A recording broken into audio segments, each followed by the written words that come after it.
Hello and welcome back, everyone. It has been a while.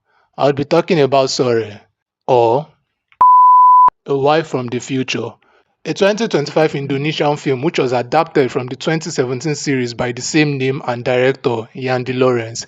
He explains the web series was made from the perspective of an unmarried man, which contains themes of acceptance and unconditional love, while the movie, which was made when he got married, was an expression of how to be loved. Episode 1 of the series on YouTube already hints at this, with Sore's character already pouring his alcohol down the drain and cleaning up, while in the movie, she convinces him on it being the right thing to do rather than just doing it. Yeah, she doesn't really ask, but it is a gradual step in the film of her understanding that he chooses how to be loved. So let's get into it. Major details mostly. 1. The themes of climate change is obvious in the movie, hence we see a lot of image featuring the sky.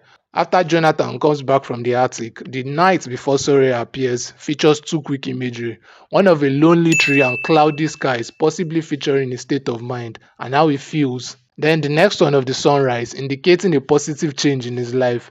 The next day after Sori arrives shows an even brighter sunrise image, possibly representing Jonathan's upcoming state of mind. 2. Not necessarily a major one, but the time 8:25 a.m., the one which Sori reverts back to every time, has some sort of significance, I think. The film times it so that she speaks at roughly 8 minutes 25 seconds, going to 26 seconds. Hi. The number of times she reverts back is also roughly 25, although she did state and we did see that she had done more than this. Sori mentions Jonathan dying 8 years from now, so that time becomes sort of an ironic future telling device, both for the movie and Jonathan. The first thing said in this movie by Sori, "Do you know why dusk is easy to love?" speech, Enggak. Kenapa senja itu menyenangkan? which was by Jonathan from the future, as we would later find out, sets the core message of the movie. Atsuri would ultimately have to accept to love him regardless of his faults. The progression learning was shown by this one statement. Uvijek bi izabrala tebe. This shift from hope, a keyword and probably Sori's original idea, hoping that it would change before resulting to this. It changes from hope to Diulang ratusan kali pun, aku bakalan tetap milih kamu deh. accepting that it may or may not change, but she chooses between either walking away or staying. On the flip side, the saying about dusk also applies to the climate change discourse slash themes.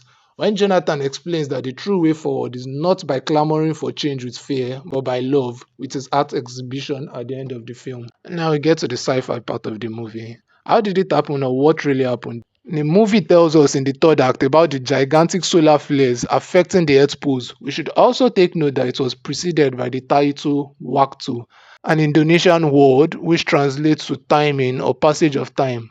According to my little knowledge, we see the northern lights at the beginning, which usually appears due to solar flares interacting with Earth's defenses. Sore talks about parallel worlds in the movie, which is the explanation for this. The solar flares affected the magnetic poles of the world, disrupting time and space, which makes it possible for Sore to go back in the past.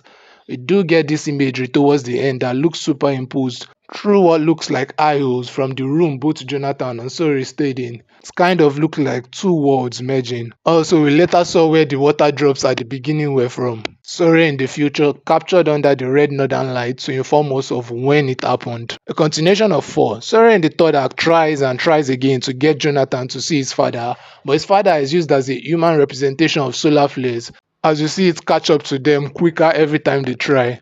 Jonathan's addiction are tied to the resentment he has for his father, but Sore trying to change it doesn't work as it aligns with the message the film passed on. Jonathan mentions change with love rather than fear, and the film's message of the inability to change past pain or death.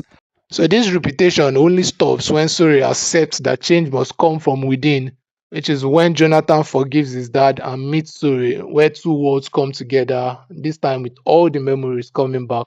That's all for now. Thanks and goodbye.